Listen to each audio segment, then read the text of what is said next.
HighBridge, a division of Recorded Books, presents King of the World, Muhammad Ali and the Rise of an American Hero by David Remnick. Read by Bill Andrew Quinn. Prologue. In Michigan. Cassius Clay entered the ring in Miami Beach wearing a short white robe, the lip stitched on the back. He was beautiful again. He was fast, sleek, and 22. But for the first and last time in his life, he was afraid. The ring was crowded with has-beens and would-be's, liege men and pugs. Clay ignored them. He began bouncing on the balls of his feet, shuffling joylessly at first, like a marathon dancer at 10 to midnight, but then with more speed, more pleasure. After a few minutes, Sonny Liston, the heavyweight champion of the world, stepped through the ropes and onto the canvas, gingerly, like a man easing himself into a canoe. He wore a hooded robe. His eyes were unworried, and they were blank, the dead eyes of a man who'd never gotten a favor out of life and never given one out. He was not likely to give one to Cassius Clay. Nearly every sports writer in the Miami Convention Hall expected Clay to end the night on his back. The young boxing beat writer for the New York Times, Robert Lipsyte, got a call from his editors telling him to map out the route from the arena to the hospital, the better to know the way once Clay ended up there. The odds were 7-1 against Clay, and it was almost impossible to find a bookie willing to take a bet. On the morning of the fight, the New York Post ran a column written by Jackie Gleason, the most popular television comedian in the country, that said, "I predict Sonny Liston will win in 18 seconds of the first round, and my estimate includes the 3 seconds Blabbermouth will bring into the ring with him." Even Clay's financial backers, the Louisville sponsoring group, expect a disaster. The group's lawyer, Gordon Davidson, negotiated hard with Liston's team, assuming that this could be the young man's last night in the ring. Davidson hoped only that Clay would emerge alive and unhurt.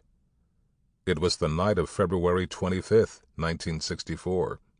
Malcolm X, Clay's guest and mentor, was at ringside, in seat number 7. Jackie Gleason and Sammy Davis were there, and so were the mobsters from Las Vegas, Chicago, and New York. A cloud of cigar smoke drifted through the ring lights. Cassius Clay threw punches into the gray floating haze and waited for the bell. "See that? See me?" Muhammad Ali sat in an overstuffed chair watching himself on the television screen. The voice came in a swallowed whisper, and his finger waggled as it pointed toward his younger self, his self preserved on videotape. 22 years old, getting warm in his corner, his gloved hands dangling at his hips. Ali lives in a farmhouse in southern Michigan. The rumor has always been that Al Capone owned the farm in the 20s. One of Ali's dearest friends, his corner man Drew Bundini Brown, had once searched the property hoping to find Capone's buried treasure. In 1987, while living in a cheap motel on Olympia Avenue in Los Angeles, Bundini fell down a flight of stairs. A maid finally found him, paralyzed, on the floor. He died 3 weeks later. Now Ali was whispering again, "See me? You see me?" And there he was, surrounded by his trainer, Angelo Dundee, and Bundini, moon-faced and young, and whispering hoodoo inspiration in Ali's ears. All night, float like a butterfly, sting like a bee, rumble, young man, rumble." "That's the only time I was ever scared in the ring," Ali said. "Sonny Liston, first time, first round, said he was going to kill me." Ali was heavy now. He had the athlete's disdain for exercise and ate more than was good for him. His beard was gray, and his hair was going gray too. I'd come up to Michigan to see him because I wanted to write about the way he'd created himself in the early 60s, the way a gangly kid from Louisville managed to become one of the most electric of American characters, a molder of his age and a reflection of it. As Cassius Clay, he entered the world of professional boxing at a time when the expectation was that a black fighter would behave himself with absolute deference to white sensibilities, that he would play the noble and grateful warrior in the world of Southern Jim Crow and Northern hypocrisy. As an athlete, he was supposed to remain aloof from the racial and political upheaval going on around him.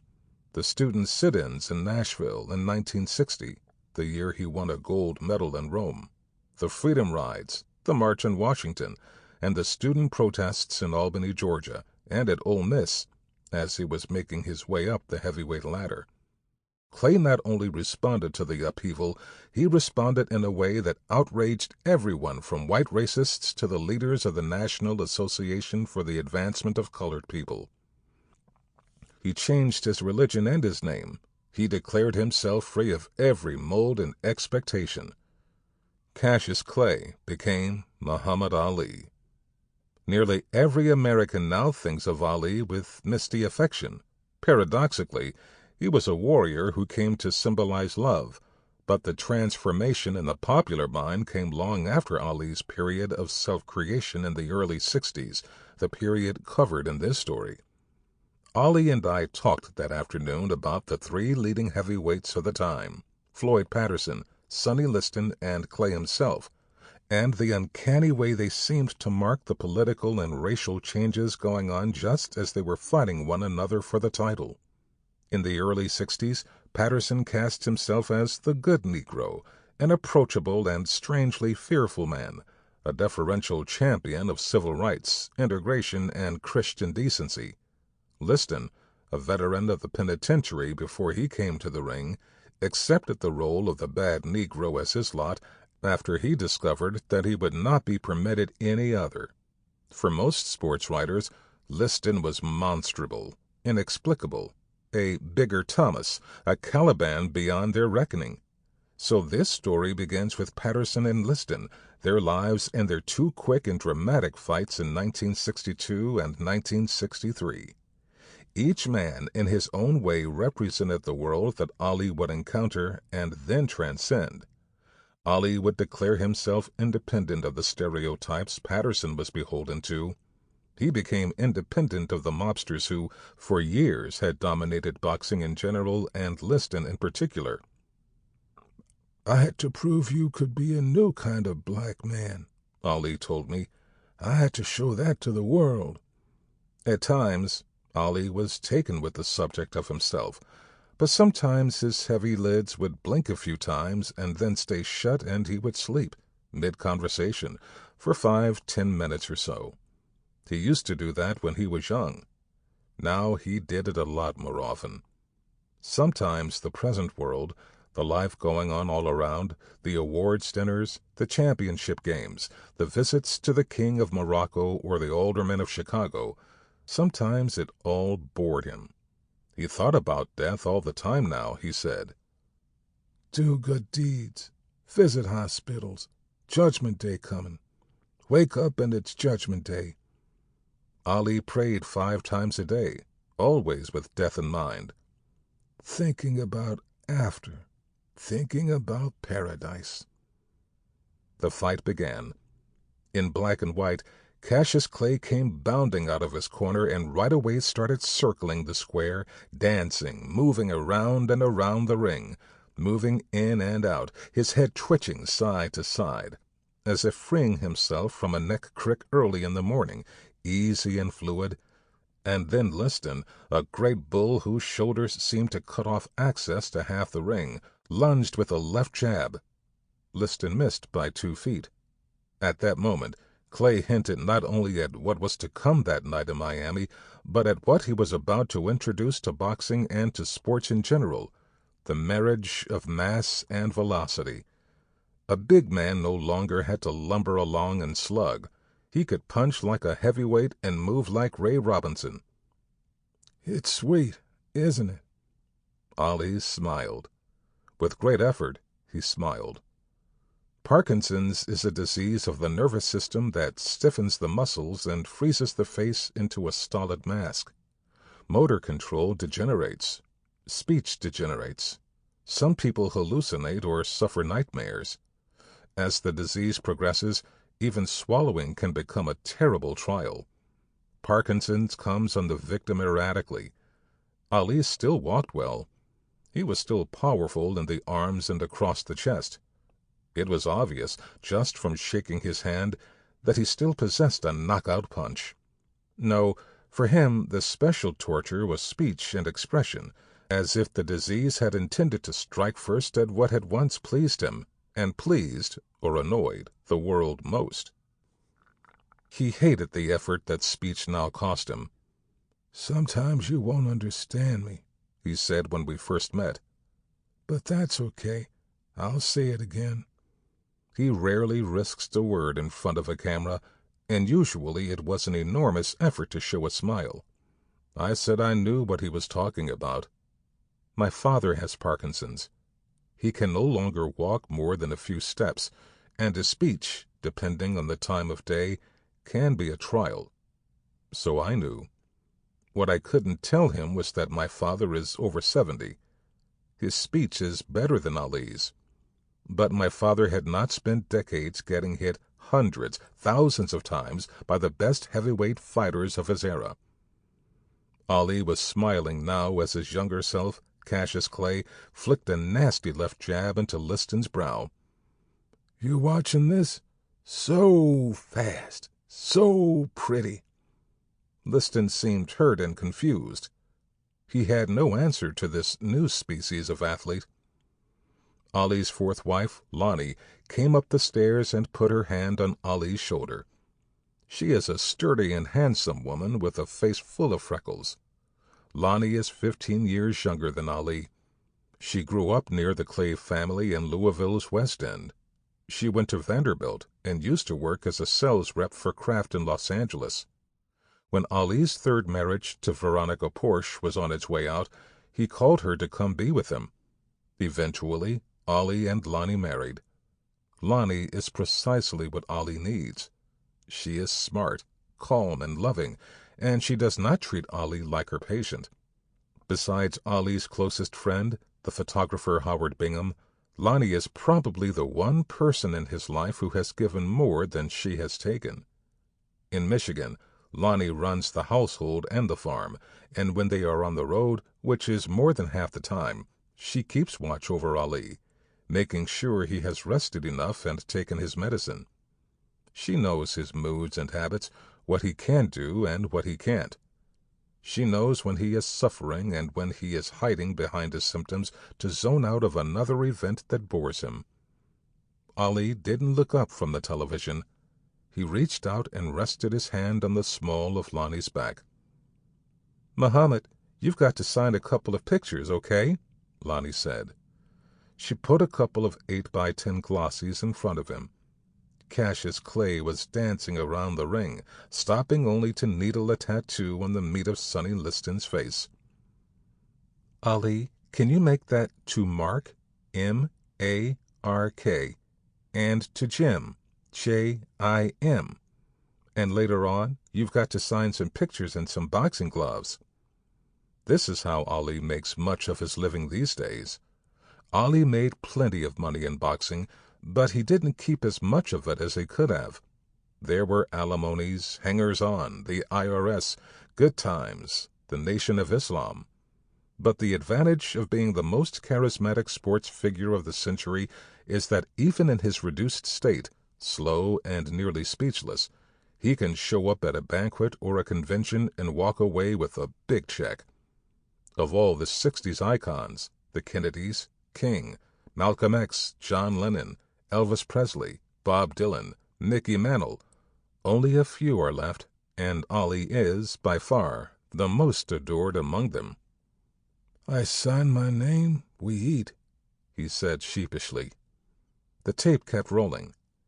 Cassius Clay was in complete control of the fight. There were welts under both of Liston's eyes. He had aged a decade in 15 minutes.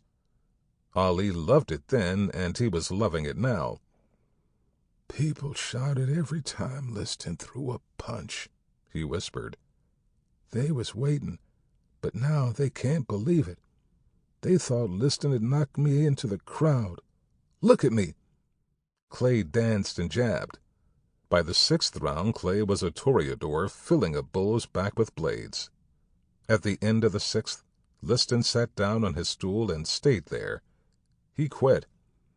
Ali smiled as he watched his younger self dancing around the ring, shouting, "I'm king of the world! King of the world!"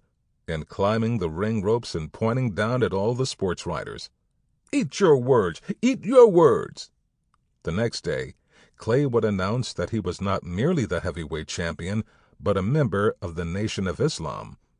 Within a few weeks he would have a new name, and within a couple of years he would make out of himself a fast and funny kid from Louisville, Kentucky, one of the most compelling and electric American figures of the age.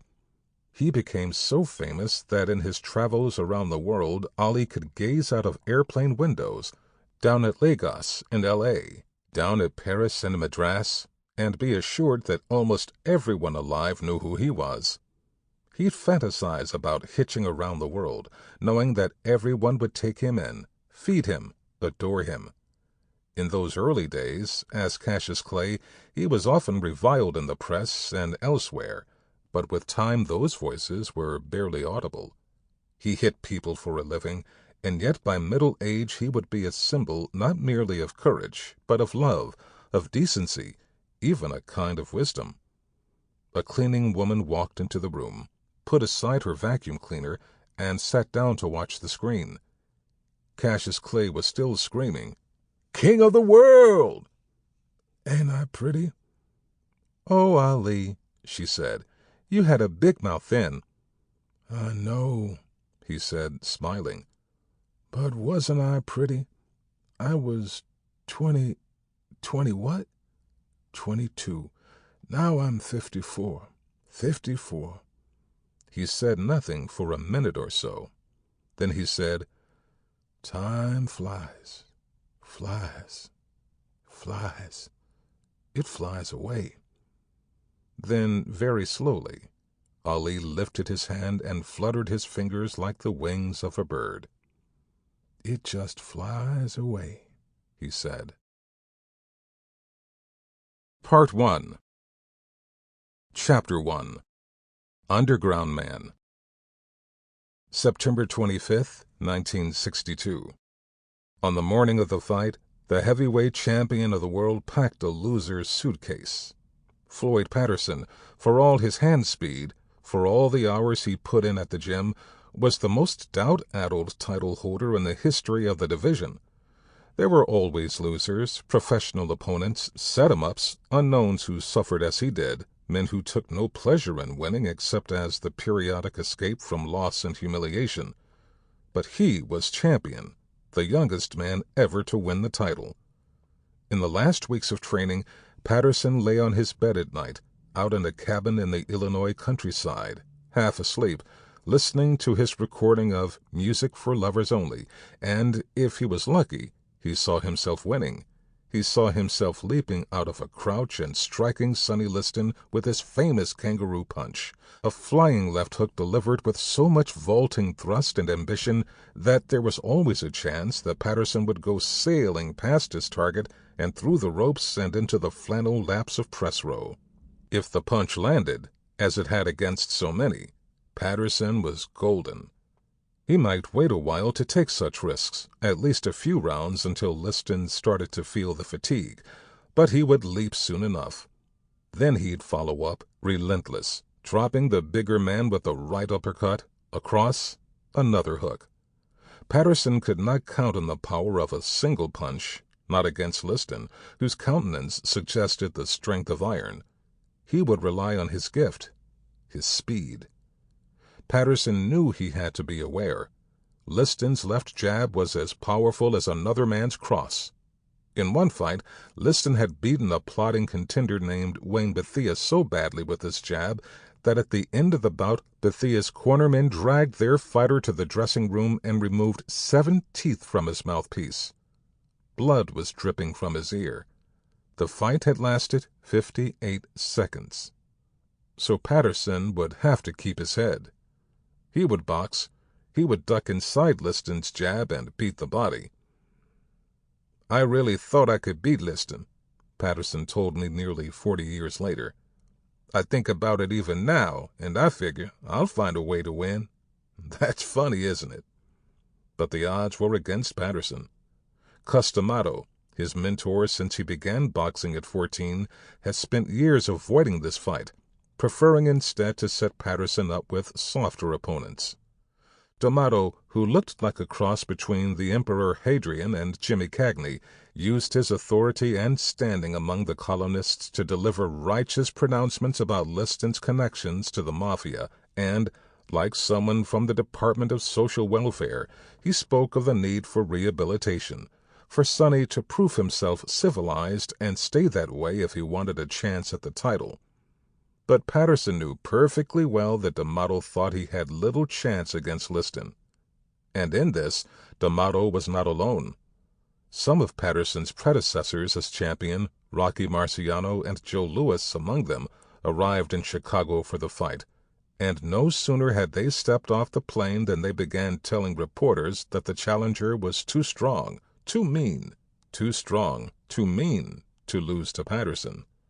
Almost everyone, of course, was backing Floyd, rooting for him, but this support was purely sentimental. The writers liked Patterson because he was always so cooperative. He was so open and polite. The National Association for the Advancement of Colored People was behind Patterson because he was a civil rights man, an integrationist, a reform-minded gentleman, while Liston, the ex-con, projected what one newspaper after another called a poor example for the youth of America. Jackie Robinson's prediction that Patterson would demolish Liston had more to do with political hopes than boxing smarts. Patterson was determined, as always, to be fair, to accommodate, to do the right thing. Liston had been ranked the top contender for a long time. He had been to jail for armed robbery, true enough, but he had served his time. He deserved a chance. Patterson was doing his bit for the cause of social mobility. Liston paid for his crimes, he said. Should he be able to win the championship, these qualities will rise to the surface. I think you'd see a completely new and changed Liston. At least for the time being, Liston did not wish to betray any appreciation. I'd like to run him over with a truck, he said. And so, with losing on his mind, Floyd made arrangements. He carefully stuffed his bag and an attaché case with clothes, food, and a disguise, a custom-made beard and mustache. If he won, of course, he'd meet the press and head back to the hotel for a victory party.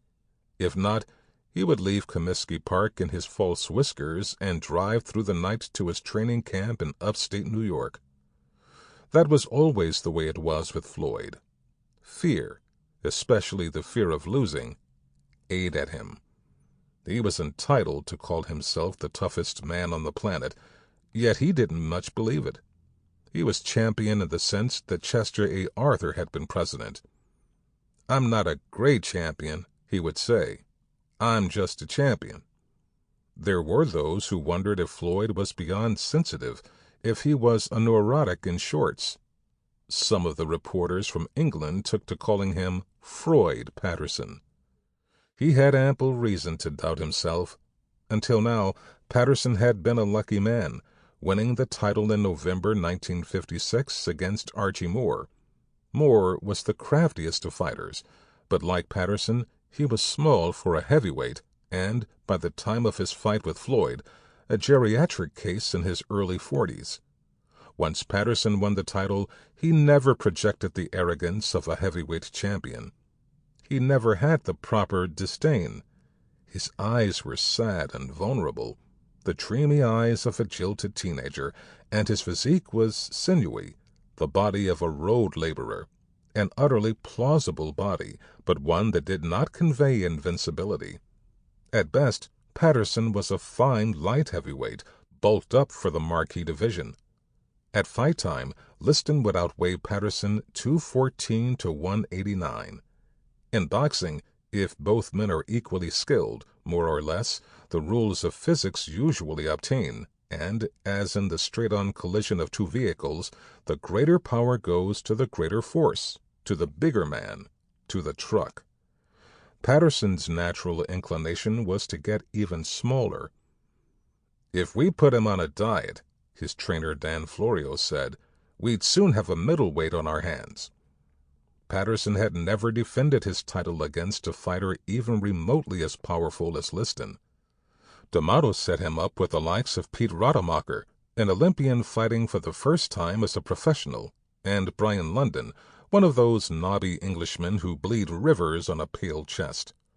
Perhaps the most notable of Patterson's opponents before Liston was one Roy Harris of Cotton Shoe, Texas. As the papers were happy to point out, happy because the fight itself didn't promise much except corn pone exotica, Harris grew up wrestling alligators in a swamp around his house known as the Big Thicket. He was also kin to an Uncle Cleve and cousins Hominy, Coon, and Armadillo. In short, Harris was a PR setup, and still it took Floyd 13 rounds to end it. Liston destroyed Harris and won. So, as much as he played out the winning scenario in his head, as much as he trained, Patterson was fully prepared to lose. Mentally or physically, he had no great advantage he could call his own.